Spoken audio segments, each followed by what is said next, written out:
quisiera preguntarles algo en esta mañana. ¿Cree usted que hay alguna diferencia entre hacer algo por alguien con amor y sin amor? ¿Será que hay diferencia? ¿Usted ha notado cuando alguien hace algo por usted y lo hace con amor, y cuando alguien ha hecho algo por usted y lo ha hecho sin amor? ¿Sí? ¿Será que hay alguna diferencia? ¿Se nota eso? ¿Cierto? Y yo creo que nos pasa a todos, ¿cierto? No solo nos ha pasado que otros lo hagan con nosotros, sino que nosotros también, probablemente en muchos momentos de la vida también lo hemos hecho. Y por esto quisiera invitarles para que miremos un mensaje especial que Dios le envía a una de las iglesias mencionadas en Apocalipsis. Y Apocalipsis capítulo 2, versículo 1, encontramos allí el mensaje, el primer mensaje que Dios da a la iglesia que aquí se llama la iglesia de Éfeso. Mensaje a la iglesia de Éfeso, ¿cierto? Y entonces vamos a leer desde el versículo 1 hasta el versículo 7 y vamos a mirar un poco cuál fue el mensaje que Dios le envía a la iglesia de Éfeso, y hasta dónde ese mensaje es solo o fue solo para la iglesia de Éfeso, o sigue siendo un mensaje vivo, real para nuestros tiempos, para nuestras vidas hoy. Escribe al ángel de la iglesia en Éfeso, el que tiene las 7 estrellas en su diestra, el que anda en medio de los 7 candeleros de oro, dice esto: yo conozco tus obras y tu arduo trabajo y paciencia, y que no puedes soportar a los malos, y has probado a los que se dicen ser apóstoles y no lo son, y los has hallado mentirosos, y has sufrido y has tenido paciencia y has trabajado arduamente por amor de mi nombre y no has desmayado. Pero tengo contra ti que has dejado tu primer amor. Recuerda, por tanto, de dónde has caído y arrepiéntete y haz las primeras obras, pues si no, vendré pronto a ti y quitaré tu candelero de su lugar si no te hubieres arrepentido. Pero tienes esto, que aborreces las obras de los nicolaítas, las cuales yo también aborrezco. El que tiene oído, oiga lo que el Espíritu dice a las iglesias. Al que venciere, le daré a comer del árbol de la vida, el cual está en medio del paraíso de Dios. Amén. Amén. ¿Ustedes recuerdan qué es la iglesia? ¿O quién es la iglesia? Este es un mensaje dirigido ¿a quién? A una iglesia, ¿cierto? Que en el contexto que estamos hablando es la iglesia de Éfeso, ¿cierto? Y recordamos entonces que la iglesia somos cada uno de nosotros, ¿cierto? A veces pensamos y hablamos mal y decimos vamos a la iglesia porque tenemos quizás la idea de que el salón es la iglesia, pero no es así. La iglesia, recordamos que somos cada uno de nosotros. Y por eso quisiera en esta mañana que miráramos brevemente el escenario, el contexto y el ambiente en el cual estaba esta iglesia y en el cual Dios envía este mensaje. o por el cual Dios decide enviar este mensaje. ¿En dónde estaba ubicada esta iglesia? Éfeso, ¿cierto? Por eso su nombre dice la iglesia que está ¿en dónde? En Éfeso, ¿sí? Y por eso quizás sería interesante que pudiéramos mirar un poco acerca de la ubicación de esta iglesia, ¿no? Éfeso, ¿cierto? La ciudad de Éfeso. Según la historia, se dice que esta era una ciudad ubicada a la orilla del mar, ¿no? Como en una costa, más o menos. Era una ciudad principal, ¿cierto? Era una ciudad bien importante, era un centro gubernamental, de comercio, educativo, religioso. Era una ciudad realmente importante y principal. Pero no solo era un centro gubernamental, no solo era un centro educativo y comercial, sino que también era un centro de bastante idolatría, ¿cierto? Allí se promovía la adoración a los emperadores romanos y allí se promovía también la adoración a muchos otros dioses, entre los cuales, no sé si ustedes han leído Hechos capítulo 13, versículo 23, donde Pablo estaba predicando allí y hay un alboroto porque se les estaba acabando el negocio a una ídolo que la llamaban la diosa de la fertilidad o Diana de los Efesios, que estaba allí, que su templo que construyeron fue considerado como una de las 7 maravillas del mundo antiguo.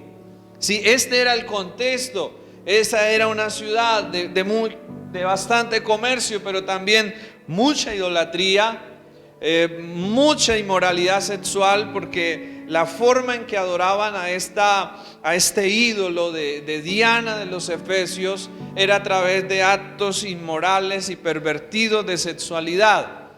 Pero también era un lugar de brujería, era un lugar de hechicería. Cuando nosotros leemos Hechos y vemos que la gente empezó a escuchar el mensaje a través de Pablo, muchos traían los libros, ¿cierto? De brujería, de adivinación. ¿Y qué hacían con los libros? Los quemaban, ¿cierto? Los destruían. Y probablemente era porque en ese lugar había una creencia fuerte hacia la brujería y hacia todas estas cosas relacionadas con el ocultismo. Pero en esa ciudad Dios decide establecer una iglesia. En ese contexto Dios decide establecer una iglesia, porque la luz debe estar ¿dónde? Donde hay oscuridad es donde la luz se debe poner, es donde la luz se debe encender, ¿cierto? Y esa ciudad así llena de idolatría, llena de maldad, necesitaba la luz. Y entonces Dios envía a Pablo. Y llega Pablo a Éfeso y establece una iglesia allí en Éfeso. Así que esta iglesia de Éfeso fue una iglesia fundada y establecida nada más y nada menos que por Pablo, el apóstol Pablo. Y tuvo el privilegio de tener líderes o de tener pastores como Timoteo o Juan y otras líderes tremendamente usados y llenos del Señor. O sea, fue una iglesia realmente muy privilegiada, ¿cierto? Porque fue establecida y fue pastoreada por hombres realmente íntegros y usados por el Señor.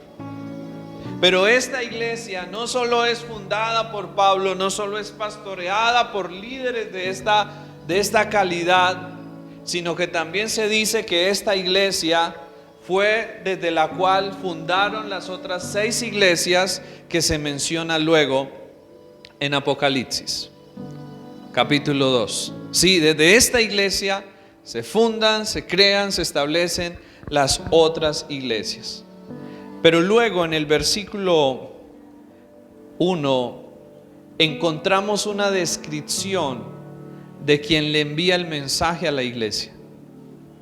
En primer lugar vemos una ciudad donde está la iglesia, luego vemos una iglesia en esa ciudad y luego vemos a alguien que le está enviando un mensaje a esa iglesia, ¿cierto?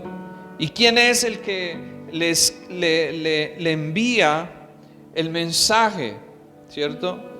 El que tiene las 7 estrellas en su diestra, el que anda en medio de los candeleros de oro. Ahora, ¿qué significará eso? ¿Cierto? ¿Y por qué no nos devolvemos un poco al versículo 20 del capítulo 1 que está ahí atrás? Y ahí se nos explica un poco qué es eso de las 7 estrellas y qué es eso de los 7 candeleros, ¿cierto? Capítulo 1, versículo 20. ¿Sí? ¿Qué dice ahí el versículo 20? ¿Qué son las estrellas y qué son los candeleros? Según lo que dice el versículo 20. Las estrellas son ¿quiénes? Ángeles, ¿cierto? Y los candeleros son ¿quiénes? Las iglesias, ¿cierto? Entonces, aquí en el versículo 1 del capítulo 2, el que escribe es el que tiene las 7 estrellas en su diestra, o en otras palabras, el que tiene a los ángeles en su mano derecha, que dentro de interpretaciones se puede llegar a pensar que estos ángeles se refiere a los pastores, a los líderes de esas iglesias, y cómo Jesús se presenta allí como aquel que tiene en su mano, ¿cierto? A los ángeles. Pero luego es aquel que también, ¿qué hace? Camina en medio de ¿qué? Camina en medio de ¿qué? De las iglesias, ¿cierto? ¿Ustedes creen que cuando nos reunimos Jesús está aquí? Jesús camina en medio de su pueblo, camina en medio de su iglesia. Y luego, para él mostrar que realmente camina en medio de su iglesia, dice el versículo 2: yo conozco tus obras. Porque él camina en medio de su iglesia, porque él habita en medio de su iglesia, él ¿qué? La conoce. Y él nos conoce a cada uno de nosotros, ¿cierto? Y no solo dice te conozco, sino que empieza a detallar y a describir el estado y la condición en la cual se encuentra esa iglesia. Y entonces comienza a decir: yo conozco tus obras. ¿Y qué es lo que el Señor conocía de esta iglesia? ¿Cierto? Versículo 2: yo conozco tus obras y tu arduo trabajo y paciencia, y que no puedes soportar a los malos, y has probado a los que se dicen ser apóstoles y no lo son, y los has hallado mentirosos, y has sufrido y has tenido paciencia y has trabajado arduamente por amor de mi nombre y no has desmayado. El Señor empieza a mencionar y a describir el estado y las características de la iglesia de Éfeso. Y era una iglesia que en primer lugar era ¿qué? Una iglesia trabajadora, ¿cierto? Era una iglesia que trabajaba fuerte, ¿no? Dice el versículo 2: y tu arduo trabajo, ¿cierto? Entonces era una iglesia activa, era una iglesia que trabajaba, era una iglesia que hacía cosas, ¿no? Y se dice que mucho del ambiente y del contexto de un pueblo, de una ciudad, termina influenciando a la iglesia. Y Éfeso era una ciudad de comercio, de movimiento, y de una u otra manera la iglesia también era una iglesia activa, que trabajaba, que se movía. Pero también era una iglesia que paciente y sufriente. Era una iglesia que tenía paciencia, que perseveraba en Dios a pesar del sufrimiento, a pesar de las dificultades. Era una iglesia que aguantaba, era una iglesia que resistía las pruebas, era una iglesia que perseveraba. Ahora, ¿creen ustedes que estos son características buenas? Claro, ¿cierto? El Señor habla acerca de esto y luego dice algo también muy especial. Dentro de las cosas que el Señor describe de esta iglesia, es que era una iglesia que conocía la palabra, conocía la Biblia, y era una iglesia profunda en el conocimiento de la Biblia, tanto que no se dejaba engañar por los falsos apóstoles y por los falsos maestros. Era una iglesia que sabía cuando alguien estaba hablando de verdad la palabra de Dios o cuando alguien estaba hablando puros cuentos y puras mentiras. Una iglesia que sabía. Ahora, pues imaginemos si hubiera sido discipulada, enseñada por Pablo, por Juan, por Timoteo, realmente se notaba que era una iglesia que había sido formada muy bien. Pero también era una iglesia que aborrecía lo malo. ¿Cierto? Dice allí que aborrecían las obras de los nicolaítas, que probablemente se refiere a personas que promovían la enseñanza de la idolatría, de la inmoralidad, ¿cierto? Y dice que la iglesia aborrecía lo que Dios aborrecía. Ahora, hasta ahí, ¿usted encuentra algo malo en la iglesia? ¿Será que estas cosas son malas? ¿Cierto? El Señor le da una descripción con cualidades muy especiales a esta iglesia: trabajadora, paciente, sufriente, conocedora de la palabra, no se dejaba engañar, ¿cierto? Aborrecía lo malo, lo que Jesús aborrecía. Pero en el versículo 4 hay un pero. Hay un pero que cambia el tono y que cambia la dirección de lo que el Señor estaba hablando. Versículo 4, ¿qué dice el Señor? Pero tengo contra ti.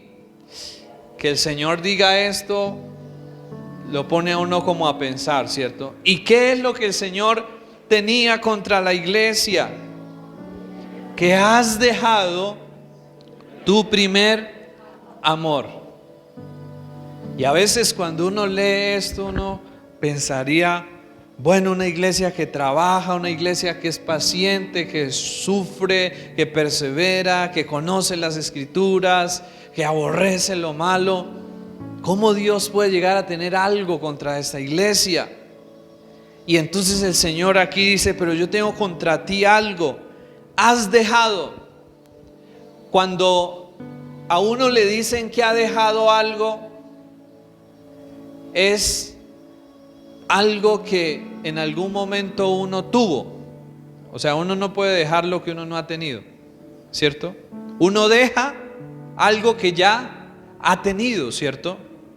¿Cierto? Uno lo deja, ¿cierto?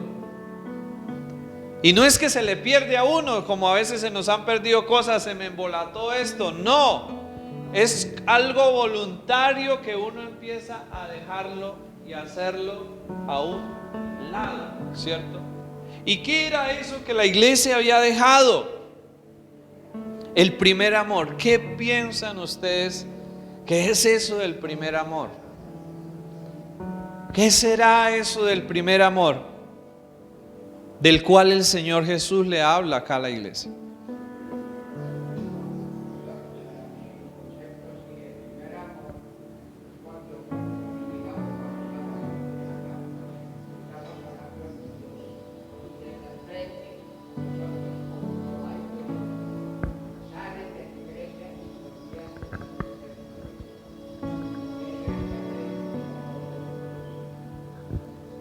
Gracias. Ese primer amor, ¿no? Que el Señor menciona acá, ¿no? Primer amor, algo que tiene que estar ¿dónde? Primero, ¿cierto? Algo que tiene que estar. ¿Y qué es eso primero que tiene que estar? Amor, ¿cierto? Entonces, mire, algo que tiene que estar ¿dónde? En primer lugar. Luego, amor. Pero amor ¿por qué? ¿O amor por quién? ¿Cierto? Que has dejado tu primer amor. Y este primer amor, sin duda alguna, se refiere en primer lugar a nuestro amor por Jesús.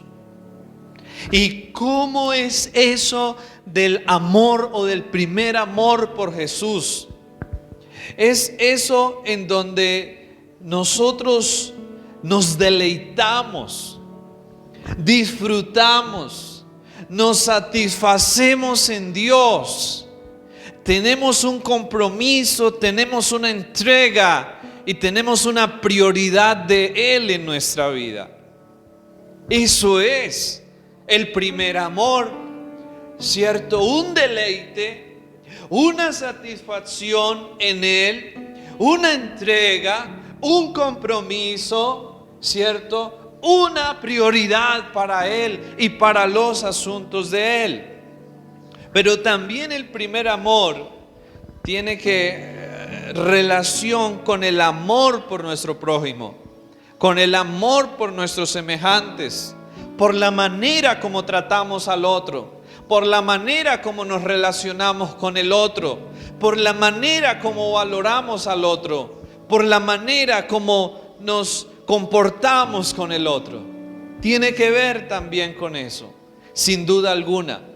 Y el Señor estaba diciendo a la iglesia: has perdido tú, o has dejado mejor, tu primer amor.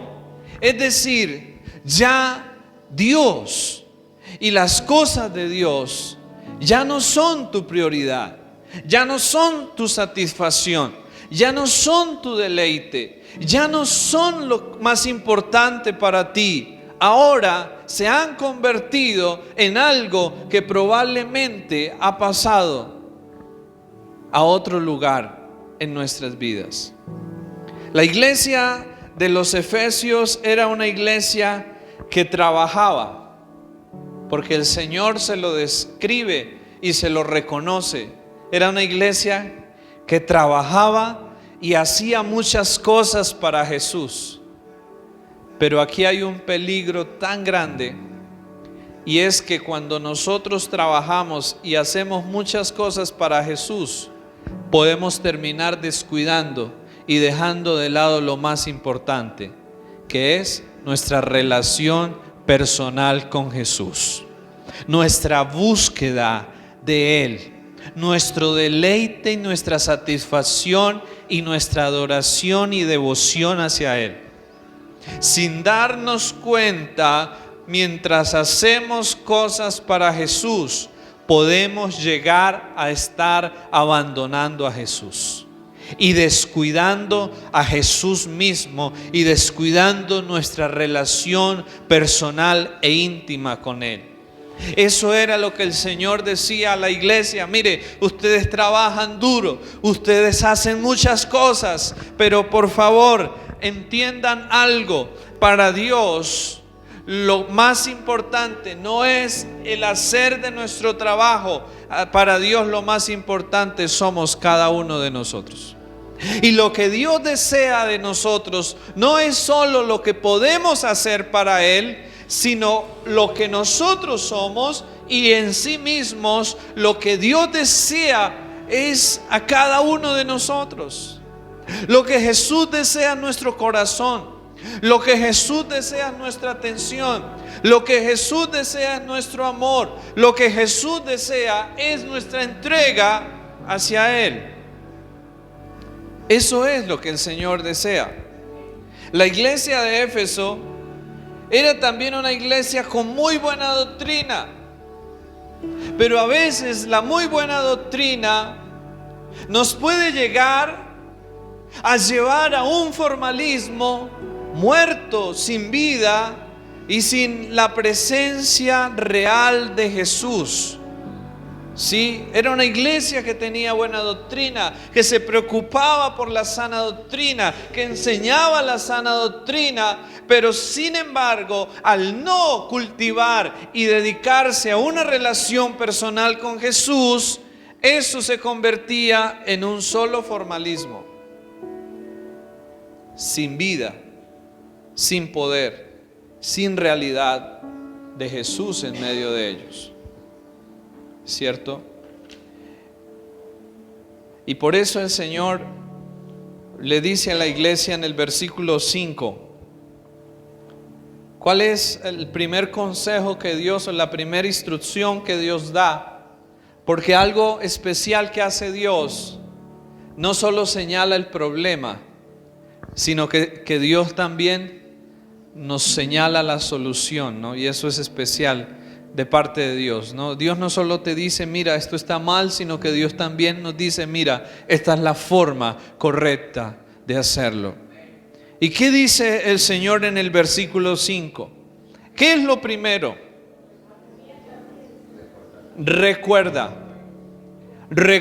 ¿cierto? Es lo primero. Dios invita a la iglesia a recordar, ¿cierto?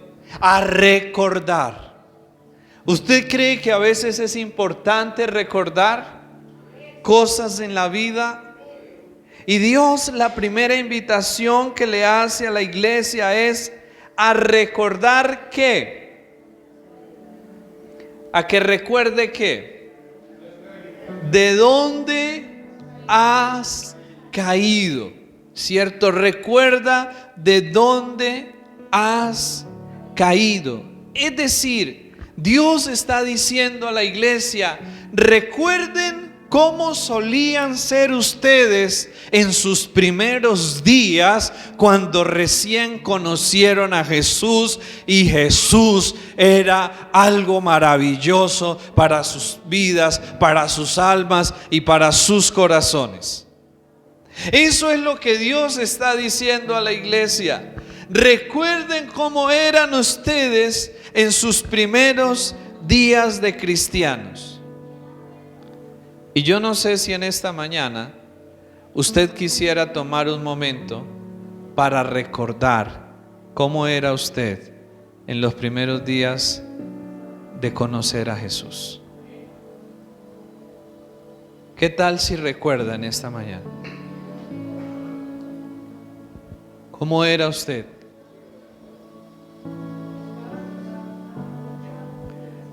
Recuerde, ¿no? ¿Cómo era su vida? No, en los primeros días de conocer a Jesús. ¿Cómo era su vida después de que conoce a Jesús?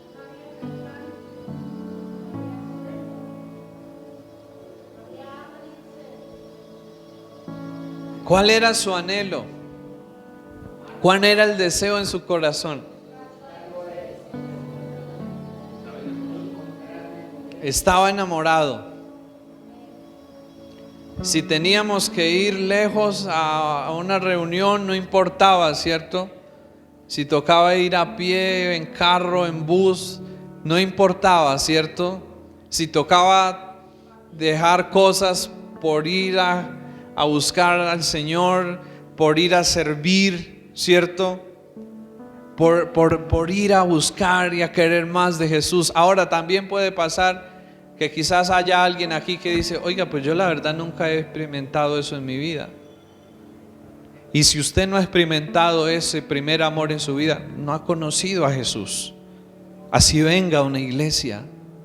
Y es quizás la evidencia de que usted necesita conocer a Jesús y de que en verdad necesita entregar su vida a Jesús, porque probablemente ha estado engañado pensando que conoce a Jesús cuando en realidad no le conoce.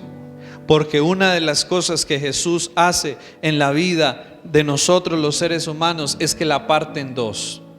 Y todos aquellos que han conocido a Jesús saben que su vida está partida en dos: un antes de Jesús y un después con Jesús. Es algo tan claro, es algo tan real que podemos notar la diferencia, un antes y un después, por el efecto que Jesús produce en la vida de aquellos que le conocen. Entonces el Señor invita a que recordemos, invita a la iglesia, es decir, a nosotros, nos invita a recordar cómo éramos en nuestros primeros días después de conocer al Señor.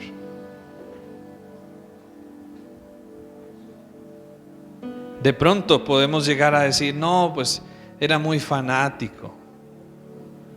Pero ojalá el mundo estuviera más lleno de gente apasionada por Jesús, que no tuviera pereza, ni temor, ni vergüenza de anunciar de Jesús, de hablar de Jesús, de caminar con Jesús, de vivir para Jesús. Ojalá el mundo tuviera más gente así.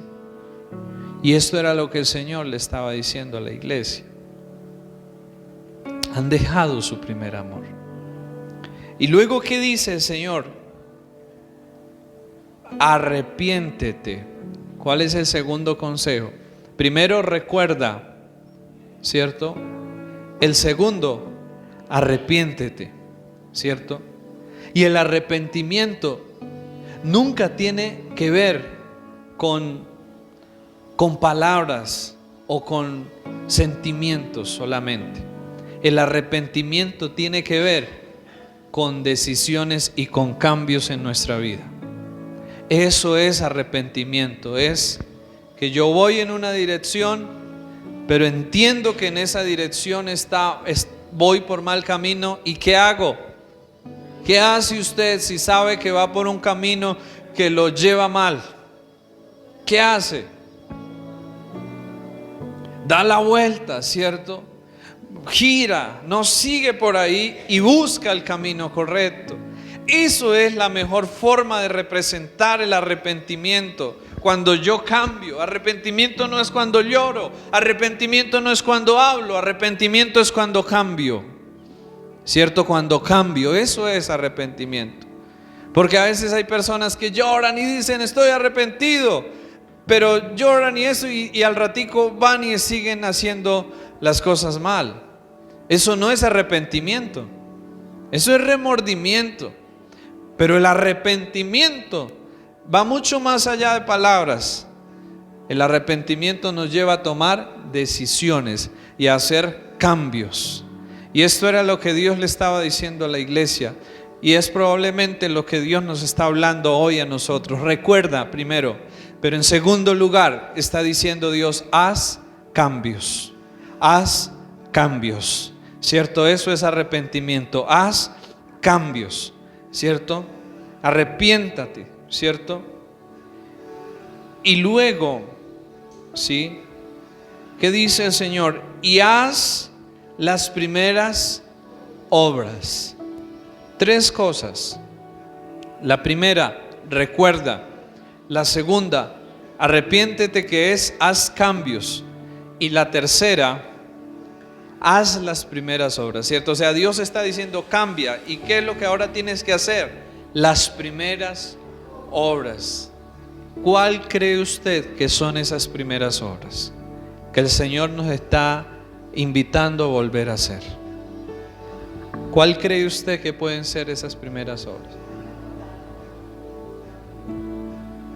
Que uno compartía con los demás lo que Jesús estaba haciendo en la vida de uno, ¿cierto? ¿Qué más creen ustedes que pueda hacer esas primeras obras? Hacíamos con amor, ¿cierto?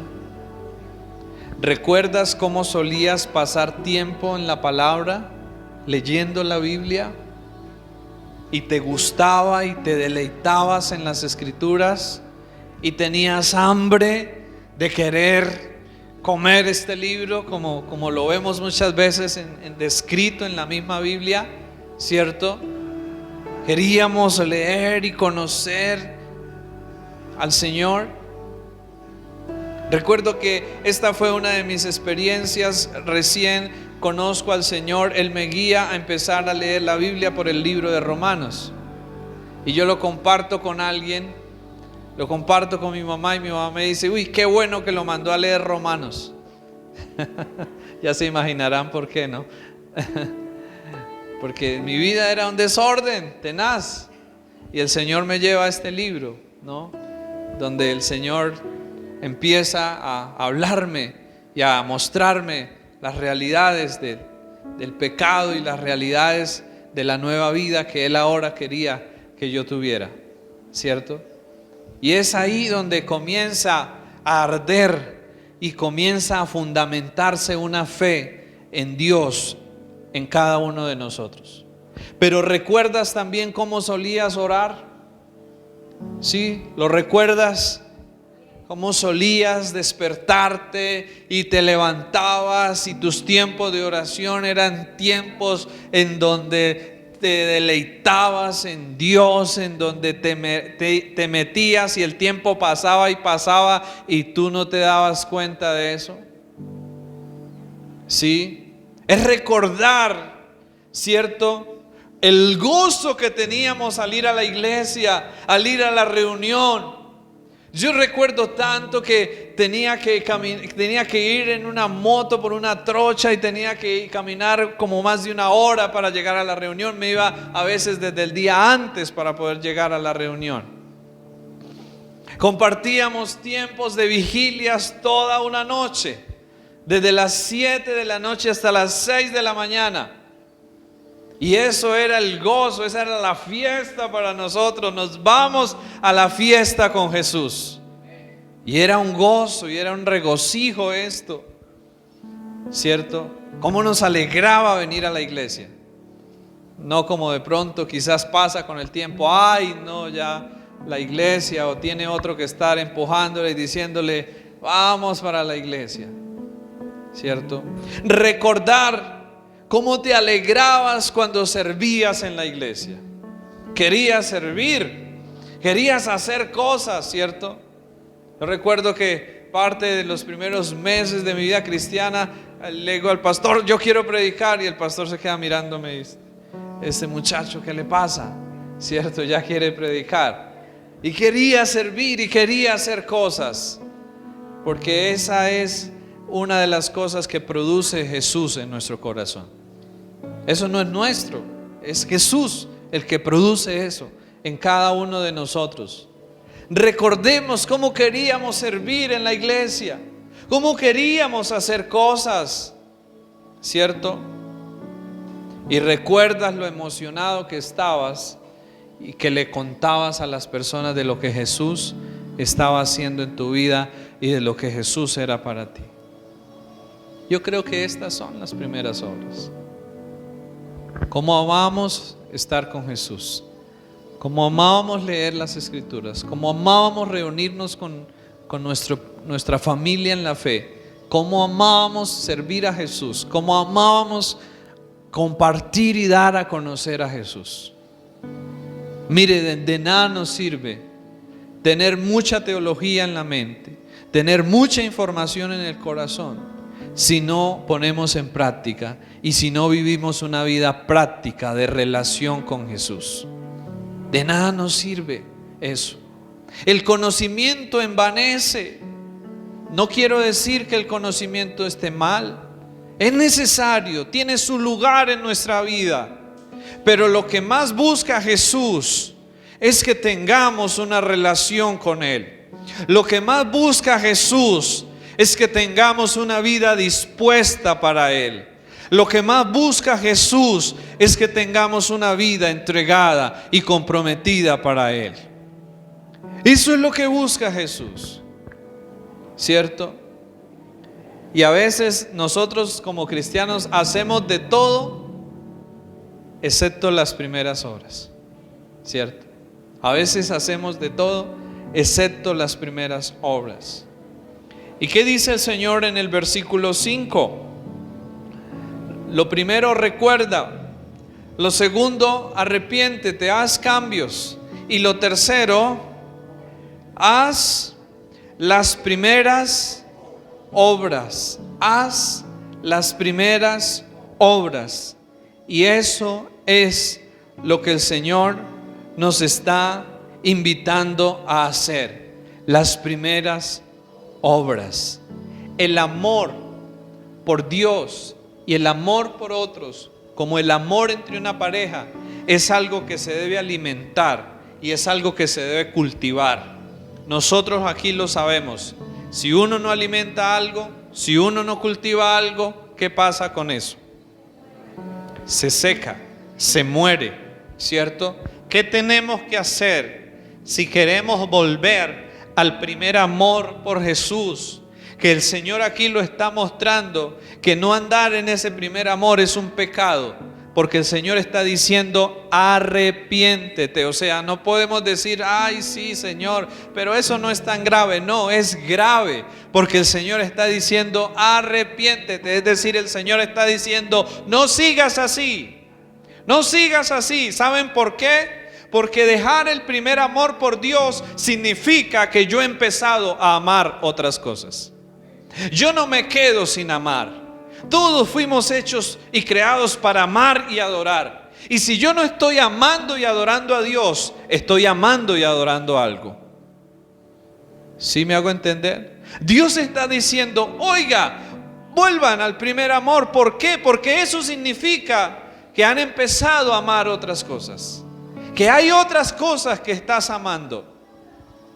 Y por eso en esta mañana también sería bueno preguntarnos nosotros hoy, si quizás nos estamos identificando con esta palabra, ¿qué me ha llevado a mí a dejar el primer amor? ¿Qué he empezado a amar más que a Jesús? ¿Qué ha empezado a ser para mí más importante que Jesús? ¿Qué? Porque volver al primer amor implica también empezar a dejar y alejarnos de aquello que está dañando, enfriando ese amor por Jesús. ¿Usted puede notar alguna cosa en su vida que pueda estar enfriando o apagando el amor por Jesús? ¿La ha llegado a identificar en algún momento? ¿Sí le ha pasado eso? ¿Ha llegado en algún momento a detectar cosas que empiezan a enfriar y apagar su amor por Jesús?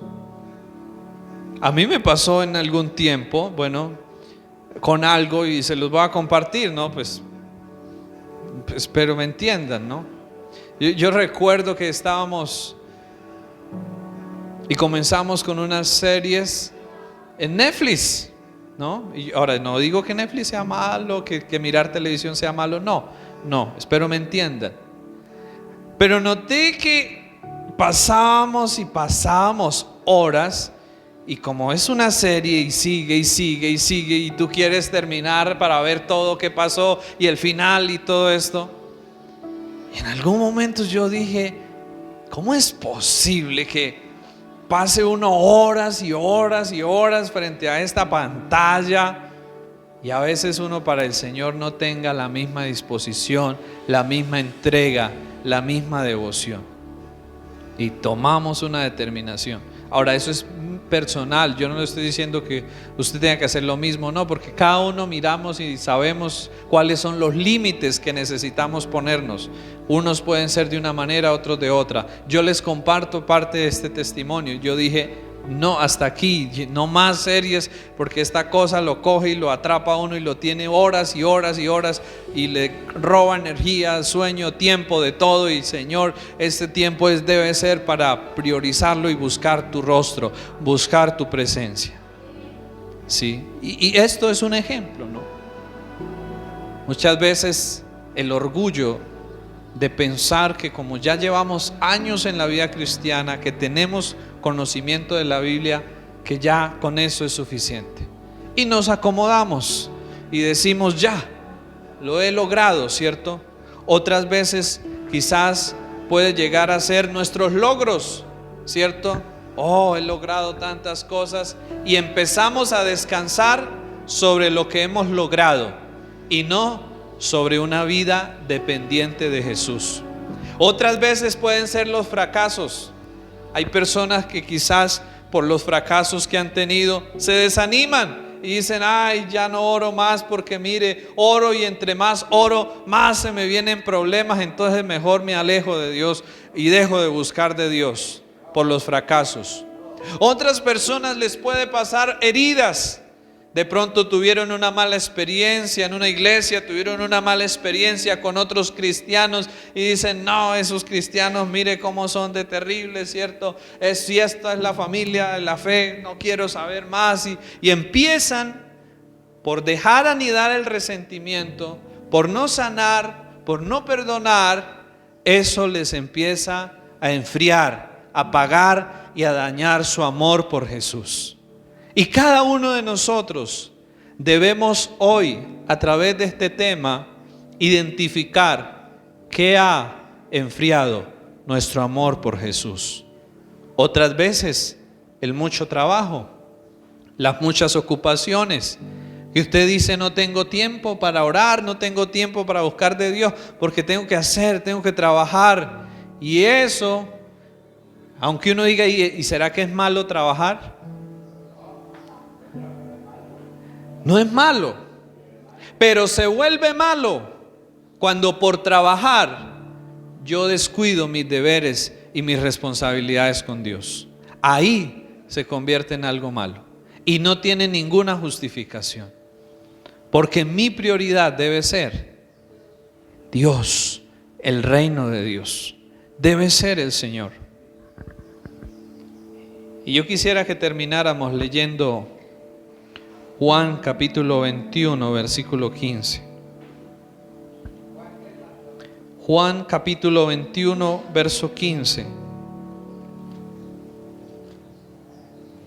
Una pregunta que el Señor le hace a Pedro después de que lo ha negado 3 veces. Y Pedro se vuelve a encontrar con el Señor Jesús. Cuando hubieron comido, Jesús dijo a Simón Pedro: Simón, hijo de Jonás, ¿me amas más que estos? Le respondió: sí, Señor, tú sabes que te amo. ¿Cierto? Volvió a decirle la segunda vez: Simón, hijo de Jonás, ¿me amas? Pedro le respondió: sí, Señor, tú sabes que te amo. Le dijo: pastorea mis ovejas. Verso 17, le dijo la tercera vez: Simón, hijo de Jonás, ¿me amas? Y Pedro se entristeció de que le dijese la tercera vez: ¿me amas? Y le respondió: tú lo sabes todo, tú sabes que te amo. Y Jesús le dijo: apacienta mis ovejas. ¿Cuál es la pregunta que el Señor le hace a Pedro acá? ¿Me amas? Y yo creo que es la misma pregunta que el Señor nos hace hoy a nosotros acá. ¿Me amas? ¿Me amas? Él no dice: ¿ibas a la iglesia todos los domingos, Pedro? No, ¿qué es lo que le pregunta? ¿Me amas? ¿Qué podríamos responder a esta pregunta? ¿Qué le diríamos al Señor? ¿Y cómo el Señor le dice a Pedro que se debía traducir su amor por él? Haciendo lo que Jesús lo había llamado a hacer, obedeciendo el llamado que Jesús le había hecho. Es decir, el amor a Dios se expresa y se traduce cuando guardamos sus mandamientos. En Juan, el Señor Jesús dijo: si me amáis, guardad mis mandamientos. Si tenemos problemas de obediencia con Dios, es una señal de que tenemos problemas de amor para con Dios. Porque yo no obedezco a Dios, y mi motivación para obedecer a Dios no debe ser ni el miedo, ni el temor, ni la obligación. Mi motivación para servir mi motivación para obedecer a Dios debe ser ¿cuál? El amor. Por eso Jesús quiere que lo sigamos, quiere que lo obedezcamos, quiere que lo sirvamos, no por miedo, no por obligación, no por temor, no por interés, sino ¿por qué? Por amor. Por eso Jesús quiere que lo sigamos, que lo obedezcamos por amor. Y por eso la clave de una vida cristiana agradable delante de Dios no es lo que hacemos, no es cuánto haces lo que Dios mira, es cuánto lo amas, es lo que Dios mira. No es cuánto hacemos, sino cuánto amamos. Y por eso yo quiero invitarles que se coloquen de pie en esta mañana y pensemos por un momento, ¿cómo está tu amor por Dios? ¿Cómo está tu amor por Dios? ¿Cómo está tu relación con Él? Si quieres cerrar sus ojos y pensar en estas dos preguntas, por favor hágalo con toda libertad en esta mañana. ¿Cómo está tu amor por Dios? ¿Cómo está tu relación con Él?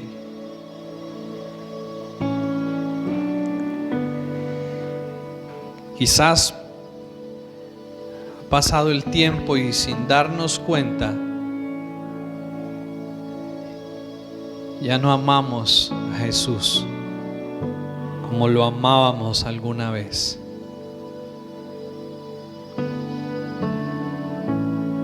Ahora quizás estamos cansados, hay excusas, no hay deseo por Él. Todo se ha convertido en una costumbre, en una tradición, en algo vacío, porque hemos desconectado el corazón de Jesús.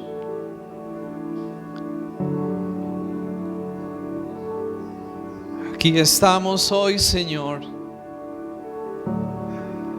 Oh, vuélvenos a ti, Jesús. Oh, vuélvenos a ti, Señor.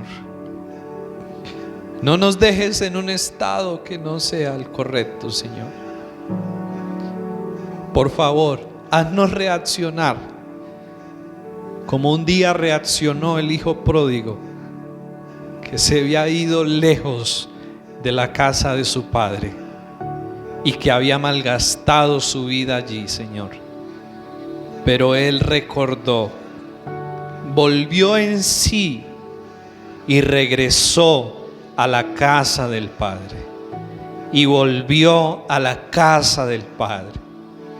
Oh Señor, si probablemente aún viniendo a una iglesia somos como ese hijo pródigo, que en el interior nos hemos alejado y nos hemos apartado de ti, Señor, te pedimos que nos ayudes a volver verdaderamente a casa, Señor.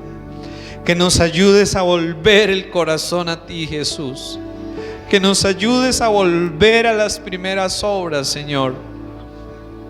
Que nos perdones, Señor, por dejar, por descuidar nuestro amor por ti y por empezar a amar y darle importancia a otras cosas, Señor, más que a ti y más que a lo tuyo, Señor. Ayúdanos, Señor. Ayúdanos a alejarnos de todo aquello que apaga nuestro amor por ti, Señor. Ayúdanos a tomar decisiones y a hacer cambios de todo aquello, Señor, que nos ha llevado a que nuestro amor por ti se apague, se enfríe, Señor. Ayúdanos, Señor, a volver a ti, a volver a tu corazón, Señor, a volver nuestro corazón a ti, Señor. Ayúdanos a volver, Señor, a estar delante de ti, sin reservas, sin condiciones, sin afanes, sin perturbaciones, Señor. Ayúdanos a volver a tu presencia, Señor. y estar ahí delante de ti, Señor, rendidos y enamorados de ti, Señor, recordando tu grande amor para con nosotros, Señor, con que nos has amado y con que te has entregado y te has dado a nosotros, Señor. Ayúdanos, Padre Santo, a volver, por favor, al primer amor, a las primeras obras, Señor. Por favor, Señor, ayúdanos a despertar y ayúdanos, Padre, a hacer tu voluntad, Señor. Te lo pedimos en esta mañana, Señor, en el nombre de Jesús. Amén.